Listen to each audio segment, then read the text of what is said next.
Assalamualaikum warahmatullahi wabarakatuh. Perkenalkan, nama saya Leni Nur Anjani. Saya dari kelas Manajemen Administrasi Bisnis. Saya dari Universitas Bina Sarana Informatika. Di kesempatan kali ini saya akan menjelaskan tentang step-step penanganan rapat. Step-step penanganan rapat terdiri dari perencanaan rapat, yaitu 1. Membuat agenda rapat dan susunan rapat.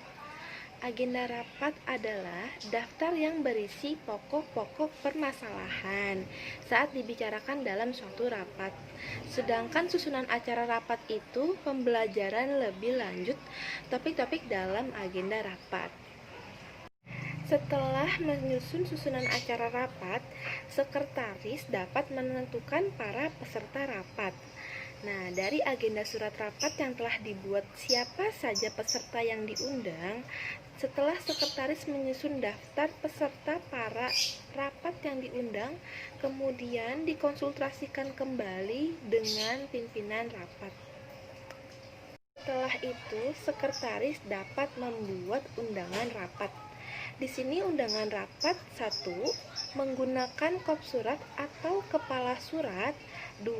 Mencantumkan nomor surat serta tanggal pembuatan. 3. Mencantumkan perihal undangan rapat. 4. Mencantumkan nama-nama peserta yang akan diundang dalam rapat. 5.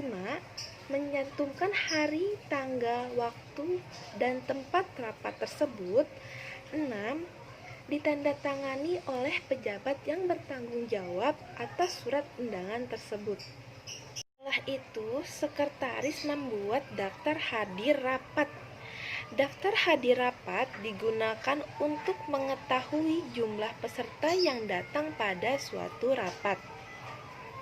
Tujuannya adalah untuk mengetahui jumlah sistem yang harus dipersiapkan, seperti konsumsi, kursi, dan sebagainya, sebagai bahan penyusunan notula rapat dan sebagai dokumentasi.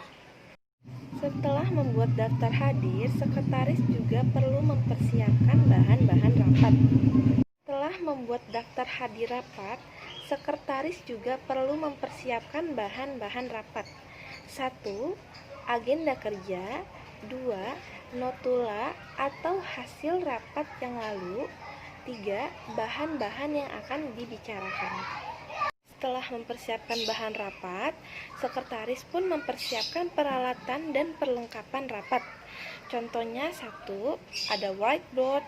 2. Flip chart. 3. LCD proyektor. 4. Sound system. 5. Map. 6. Block note. 7. Name tag. 8. Laptop atau komputer. Setelah itu, sekretaris perlu mempersiapkan ruang rapat. 1. Cahaya penerangannya harus bagus. 2. Dikondisikan ventilasi udara. 3. Pengaturan tempat duduk. Nah, itu adalah beberapa contoh dalam perencanaan rapat. 2. Pelaksanaan rapat. Setelah tahap mempersiapkan rapat selesai dilaksanakan dan waktu ditetapkannya rapat telah tiba, maka sampailah saatnya untuk mengatur jalannya rapat.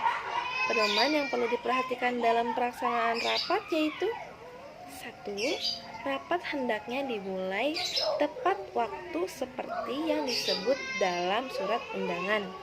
2. Rapat hendaknya berpegang pada agenda yang telah ditetapkan. Jangan sampai menyimpang dari apa yang telah diagendakan. 3. Rapat hendaknya berpegang pada jam yang telah ditentukan. 2. Ada pelaksanaan rapat. Setelah tahap mempersiapkan rapat selesai dilaksanakan dan waktu ditetapkannya rapat telah tiba, maka sampailah saatnya untuk mengatur jalannya rapat. Pedoman yang perlu diperhatikan dalam pelaksanaan rapat yaitu 1. Rapat hendaknya dimulai tepat waktu seperti yang disebut di dalam surat undangan. 2. Rapat hendaknya berpegang pada agenda yang telah ditetapkan, jangan sampai menyimpang dari apa yang telah diagendakan. 3. Rapat hendaknya berpegang pada jam yang telah ditentukan. 4. Rapat jangan dibiarkan terjadi perdebatan yang berlarut-larut. 5. Jangan biarkan gangguan-gangguan yang datang dengan tiba-tiba ada suara telepon atau suara gaduh. 3. Hasil rapat. Setelah rapat berakhir, ketua rapat diharuskan untuk bertanggung jawab terhadap tindakan lanjutnya. Misalnya, untuk meminta catatan rapat dari notulen serta mengirimkan hasil rapat berupa notulen tersebut. Setelah notulen diketik secara rapih dan ditandatangani oleh notulen dan diketahui pimpinan, setelah itu seorang ketua harus melakukan pekerjaan-pekerjaan tindak lanjut. Pekerjaan-pekerjaan yang termasuk dalam tindak lanjut dari suatu rapat biasanya antara lain apabila rapat yang diselenggarakan merupakan rapat yang bersifat periodik. Nah, itu adalah contoh step-step dalam penanganan rapat. 1. Perencanaan rapat. 2. Pelaksanaan rapat. 3. Hasil akhir. Itu saja yang bisa saya sampaikan. Semoga bermanfaat.